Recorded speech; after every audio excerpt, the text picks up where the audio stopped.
الحمد لله والصلاة والسلام على رسول الله اما بعد بسم الله الرحمن الرحیم.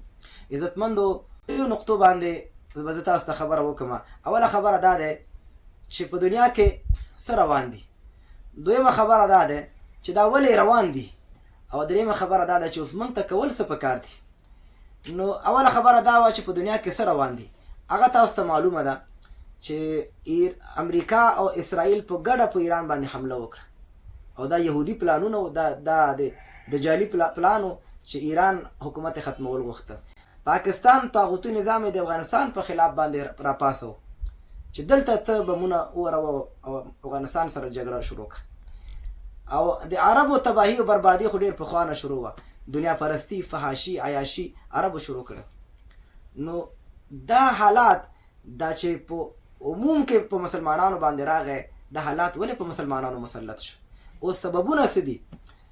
دوه سببونه اساسي په اجتماعي طریقې سره دي. هغه دا دی، یو سبب خدا دی چې په لویه کچه مسلمانانو دین حاکم نک، قرآن کریم حاکم نک، په قرآن کریم باندې خپل سیاست، نظام، حکومت دا روان نک، اقتصاد د قرآن سره برابر نک، حدودات د قرآن کریم جاری نک. او دویم سبب د مسلمانانو تفریقې، ډلهبازي، تنظیم پرستی، قوم پرستی، نشنالیزم. دا یو مسلمان د بل په خلاف باندې، یو تنظیم د بل په خلاف باندې، یو قوم د بل قوم په خلاف باندې، یو ملک د بل ملک په خلاف باندې، دا په لویه کچه آفتونه وو. د دې وجې نه موږ باندې دا حالات راغی. په ښکته کچه چې کوم مصیبتونه او آفتونه وو، اول دا دی چې مسلمانانو کې ډمتوب، کنجرتوب، فحاشي، بېدیني راغی. د مسلمانانو ښځې هغه بهر ووتلې، موډ پسې، فیشن پسې لاړې. د مسلمانانو ځوانان د دین او جهاد په ځای هغوی کرکټ او سریالونو، ډرامو او ټچ موبایل پسې روان شو. د یوسی په مسلمانانو کې راغی. 5 روپۍ چې د چا د جیب نه ورک شي پې خفه کېږي، خو د رسول الله صلی الله علیه وسلم حکم او د قرآن حکم ماتېږي، په هغې نه خفه کېږي.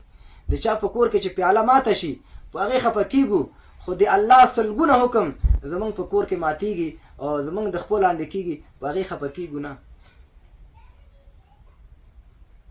قرآن کریم چې په ځمکه پرېوځي نو موږ وایو چې صدقه ورکه، قرآن دې ځمکې ته خطا کړه، خو لیکن د قرآن سلګونه حکم چې زمونږ د خپل لاندې کېږي، څوک هم پروا پرې نه لري چې دا څه وشول.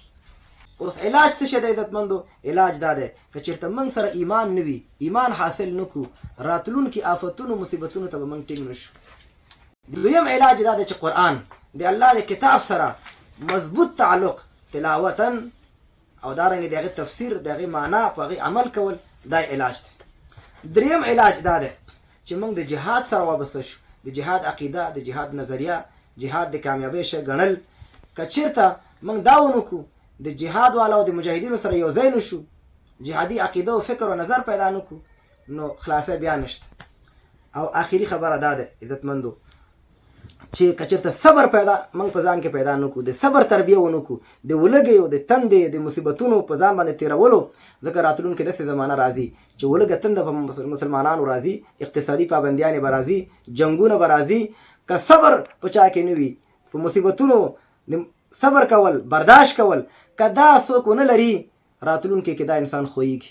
نو د دې وجه نه عزتمندو دا تربیه موږ ته پکار دی چې راتلونکي کې هر تکلیف او مصیبت ته موږ تیاریږو، خو د الله دین به نه پرېږدو، قرآن به نه پرېږدو، اسلام به نه پرېږدو، جهاد به نه پرېږدو. الله دې موږ ته توفیق راکړي.